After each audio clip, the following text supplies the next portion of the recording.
चंद्रमोहन खान में 17 रबीउल अव्वल के मौके ते शिया ऐं हैदर करार पारां शानदार रैली कढी हुई, जेका टालपुर कॉलोनी खां सिरन नबी चौक ताईं वॾे जोश ऐं जज़्बे सां निकिती। रैली में मोमिननि वॾी तादाद में शिरकत कई। फिज़ा में लब्बैक या रसूलुल्लाह सल्लल्लाहु अलैहि वसल्लम जे नारनि सां गूंजी उथिया। सिरन नबी चौक ते बेचण बैदि ईद उल मिलाद नबी सल्लल्लाहु अलैहि वसल्लम जी पर नूर महफ़िल मुनक़द कई, जंहिंमें अलामा मदद अली मल्ला, अलामा रियाज़ हुसैन नजफ़ी, अलामा वसीम हैदर ज़ैदी, अलामा अमीर हसन रहमानी, अलामा काज़म मुतरी, अलामा ज़ुल्करन सिकंदर ऐं ॿियनि आलमनि ख़िताब कंदे हज़ूर अकरम सल्लल्लाहु अलैहि वसल्लम जे पाक सीरत ऐं पैगाम ते रोशनी वधीक हिन रिपोर्ट में ॾिसंदा।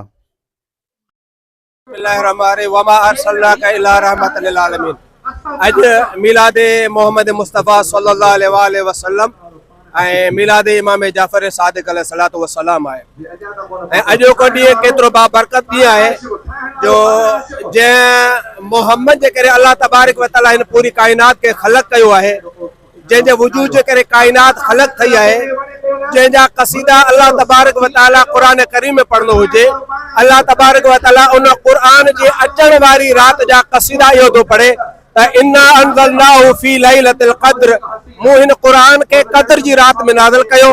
वमा अदराका मा लैलतुल क़द्र, तव्हांखे कहिड़ी ख़बर जो क़द्र जी रात छा आहे। लैलतुल क़द्र खैरुन मिन अल्फि शहर, क़द्र जी रात हज़ारे महीननि खां भली रात आहे। त हाणे जॾहिं रात में क़ुरान अचे, उहा रात हज़ारे महीननि जी रातनि खां भली रात थिए, पोइ जंहिं मोहम्मद मुस्तफ़ा ते अल्लाह क़ुरान नाज़िल करे, जंहिं रात इहो मोहम्मद मुस्तफ़ा अचे त मोहम्मद मुस्तफ़ा जे अचण वारी रात केतिरी बाबरकत रात हूंदी। त हिनी जंहिं रात मोहम्मद मुस्तफ़ा अचे त हीअ बाबरकत रात आहे। इन रातनि जहिड़ी का रात थी कोन थी सघे। ऐं अल्लाह तबारक व तआला मोहम्मद मुस्तफ़ा खे आलमीन जे लाइ रहमत बणाए मोकिलियो। वमा अरसलनाका इल्ला रहमतल लिल आलमीन, जेको आलमीन जे लाइ रहमत आहे। लिहाज़ा मोहम्मद मुस्तफ़ा जो पैगाम इहो आहे त असां सभु मोहम्मद मुस्तफ़ा जा उम्मती आहियूं। लिहाज़ा मोहम्मद मुस्तफ़ा जो उम्मती हुजण जे नाते त असांजो शरीफ़ फरीज़ो थो थिए त असां सभु उम्मती हिकु उम्मत थी करे असां ज़िंदगी गुज़ारियूं। असां तफ़रक़ाबाज़ी, कीनो, नफ़रत इहो सभु ख़तमु करे असां सभु गॾिजी करे असां जेको मोहम्मद मुस्तफ़ा सल्लल्लाहु अलैहि वसल्लम सां राह ॾेई विया आहिनि, राह खे अपनाए करे असां ज़िंदगी गुज़ारियूं। मोहम्मद मुस्तफ़ा सल्लल्लाहु अलैहि वसल्लम जो सुन्नतनि ते अमल करे असां ज़िंदगी गुज़ारियूं। उहा असांजी जेका भली ज़िंदगी आहे ऐं मोहम्मद मुस्तफ़ा इहा ज़िंदगी असांखे ॿुधाई आहे त कॾहिं तव्हां बि ज़ुल्म जे ख़िलाफ़, ज़ालिम जे ज़ुल्म ते ख़ामोश न रहिजो। तव्हां चाहे उहो ज़ुल्म दुनिया जे कंहिं कुंड कुर्छ में थी रहियो हुजे, पोइ अॼु अगरि मोहम्मद मुस्तफ़ा जी उम्मत जेका गज़ा जी उम्मत कुसजे पई, पोइ इन ते हर मोहम्मद मुस्तफ़ा जो उम्मती जो फरीज़ो इहो आहे त इन उम्मत ते ज़ुल्म थियण जे ख़िलाफ़ आवाज़ बुलंद करे। जेका ज़ुल्म पिया कनि इसराइल आहिनि, अमेरिका आहिनि, उनजो बाइकाट कनि उम्मत मुस्लिमा, ताकि गज़ा जा जेके उनखे पंहिंजो हक़ मिली सघे, फ़लस्तीन जे मुसलमान खे पंहिंजो हक़ मिली सघे। वस्सलामु अलैकुम वरहमतुल्लाहि वबरकातुहू। औज़ु बिल्लाहि मिनश शैतानिर रजीम, बिस्मिल्लाहिर रहमानिर रहीम, अल्हम्दुलिल्लाहि रब्बिल आलमीन, अस्सलातु वस्सलामु अला अहलिहा, अम्मा बअदु, फ़क़द क़ाल अल्लाहु तआला फ़ी क़ुरान मजीद, बिस्मिल्लाहिर रहमानिर रहीम, इन्नका लअला खुलुक़िन अज़ीम। जी त अॼु 17 रबीउल अव्वल आमंदे हज़रत मोहम्मद मुस्तफ़ा सल्लल्लाहु अलैहि वसल्लम, आमंदे हज़रत इमाम जाफ़र सादिक़ अलैहिस्सलाम, सभिनी अहले इस्लाम वारनि खे आउं पंहिंजी तरफ़ खां मुबारकबाद पेश थो कयां। जीअं त अॼु मीलाद जो ॾींहुं आहे, इन मीलाद जे सिलसिले में मूं जेका आयत तव्हांजे साम्हूं तिलावत कई आहे, उन आयत में अल्लाह ताला पैगंबर अकरम जे अखलाक के मद्दे नज़र रखंदे फरमा रहियो आहे त ऐं मोहम्मद तूं अखलाक जे आला दर्जे ते पहुतल आहीं। इमाम अली अलैहिस्सलाम नहजुल बलागा में फरमाईंदा, इन्नमा बोइस्तो ले मकारिमिल अखलाक, अल्लाह ताला अंबियाउनि खे इन जे करे मोकिलियो आहे ताकि हू मुआशरे में अखलाक खे आइम कनि। इहो अखलाक मोहम्मदी हो, जंहिंजे सदके में 23 साल मुख्तसर दौर में पूरी दुनिया में, पूरी कायनात में इस्लाम जो कलमे जी प्रचार थी। इहो मौजज़ो आहे मोहम्मद मुस्तफ़ा जी अखलाक जो, जो पैगंबर जो अहिड़ो अखलाक हुयो जेके पैगंबर जा दुश्मन हुआ, जॾहिं पैगंबर जो अखलाक उन्हनि जे साम्हूं आयो त उहे दुश्मन बि पैगंबर जे अखलाक खे ॾिसी करे मजबूर थी करे मोहम्मद मुस्तफ़ा खे चवंदे आया त आए मोहम्मद असांखे कलमो पढ़ा, असांखे तुंहिंजे अखलाक मुतासिर कयो आहे। जीअं मशहूर मारूफ़ किस्सो आहे जो हिकु औरत हुई जंहिं हिकु जंगल में काठियुनि जी भरी कई हुई त उहा भरी हुन खां न पई खजे त उन जंगल में पैगंबर अकरम बि हुया त पैगंबर हुनखे अॻियां वधी करे अम्मा अगरि इहा काठियुनि जी भरी तोखां नथी खजे त इहा मूंखे ॾे त आउं तोखे खणी पंहिंजे घर पहुचायां। जॾहिं पैगंबर इहा काठियुनि जी भरी खई आहे त हिन औरत छा कयो, सॼी वाट मोहम्मद मुस्तफ़ा जी गिला कई ऐं इहे जुमला चवंदी आई त मके में अलाह ॼाणे हिकिड़ो अहिड़ो जवान आयो आहे जेको 360 बुतनि खे घटि वधि ॻाल्हाए थो, 360 ख़ुदाउनि खे घटि वधि ॻाल्हाए थो ऐं चवे थो अहिड़े ख़ुदा खे मञो जेको ख़ुदा ॾिसण में बि नथो अचे। लिहाज़ा सॼी वाट पैगंबर जी गिला कंदी आई। जॾहिं पैगंबर अकरम या काठियुनि जी भरी हिन जे घर खणी करे पहुचाई, हाणे जॾहिं मोकिलण लॻो त इहा औरत चए थी पुट छो जो तूं हिकु भलो नौजवान आहीं, तुंहिंजो अखलाक सुठो आहे, आउं तोखे वसियत थी कयां त इन नौजवान खां बचिजां ताकि तुंहिंजो दीन बची पए। जॾहिं हिन इहे जुमला चया त पैगंबर हुनखे चयो तोखे ख़बर आहे त इहो मोहम्मद केरु आहे, तो उन मोहम्मद खे ॾिठो आहे? जी मूं उन मोहम्मद खे ॾिठो न आहे। त पैगंबर फरमाईंदा उहो मोहम्मद आउं पाण आहियां।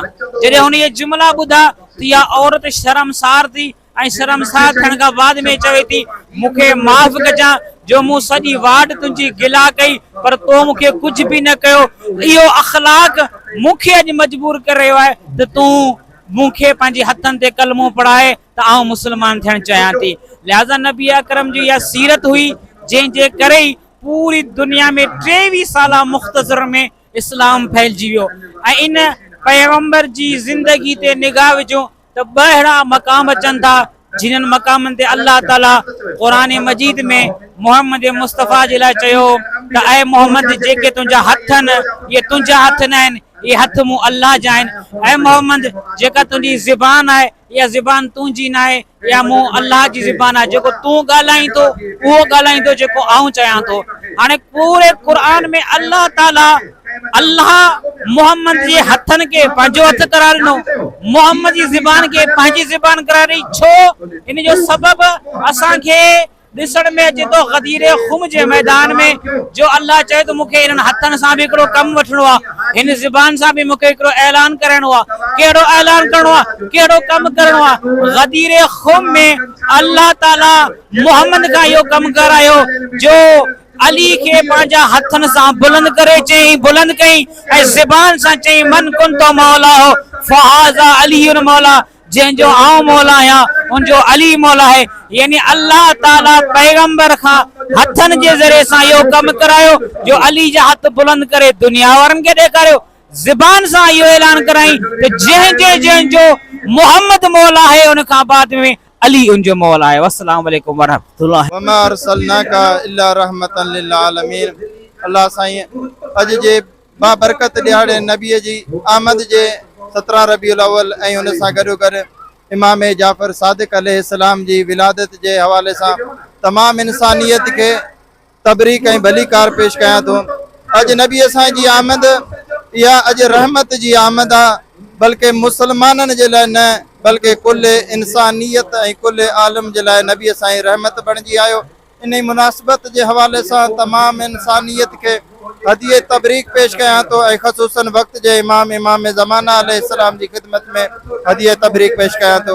वस्सलामु अलैकुम वरहमतुल्लाहि वबरकातुहू। बिस्मिल्लाहिर्रहमानिर्रहीम। अॼु उन हस्ती जी आमद आहे जंहिंजे ॾोटे मौला हुसैन अलैहिस्सलाम करबला में 72 साहिब जॻहियुनि जा दोस्त हुआ, उन जी शहादत ई दीन इस्लाम बचायो। उन जे नाने जी विलादत आहे। अॼु उन हस्ती जी विलादत आहे जंहिंजी धीअ साईं फातिमतुल ज़हरा सलामुल्लाह जॾहिं दुआ घुरंदी त कई गुनाहगारनि खे जन्नत मिलंदी। उन जे वालिद जी उन जे बाबे जी विलादत जो ॾींहुं आहे। अॼु उन हस्ती जी विलादत आहे जंहिंजे नाठी मौला अली अलैहिस्सलाम इस्लाम खे पंहिंजो रत पंहिंजी ज़ुल्फ़कार हलाए इस्लाम बचायो। उन जे सौट उन जे मौला हज़रत मोहम्मद मुस्तफ़ा सल्लल्लाहु अलैहि वसल्लम जी विलादत आहे। अॼु उन हस्ती जी विलादत आहे जेको पूरी काइनात आहे, सभिनी जहाननि लाइ रहमतुल आलमीन बन गया है। हिकिड़े जहान ला न, जहाननि ला, पूरी इंसानियत ला, सिर्फ़ मुसलमाननि ला न। अॼु उन हस्ती जी विलादत आहे जेका महराज जी राति वई त आलम इस्लाम ला बल्कि पूरे दुनिया जे मुसलमाननि ला रहमत बणिजी आई ऐं हुनजी जन्नत जो जामिन बणिजी आई। अॼु उन हस्ती जी विलादत आहे जेका महराज जी राति ख़ालिक़ अकबर अल्लाह पाक जल जलालो सां कुछ फुटन के फासले ते मुलाकात कई है, जिते जिब्राइल भी न वनी सको, जिते सत आसमान का कंहिंजी को वनी न सको, उन हस्ती की विलादत आहे। ऐं मुसलमानों, ऐं दुनिया के कुंड कंश में रहने वारो इंसानों, तव्हां पुरजोश विलादत मल्हायो। उन हस्ती की विलादत आहे जंहिंजे सदके में अव्हांखे जन्नत मिलंदी। उन हस्ती की विलादत आहे जंहिंजे सदके में पूरी इंसानियत जी फिलाह ऐं बहबूद थींदो। वसलाम वाला सलामत रखे।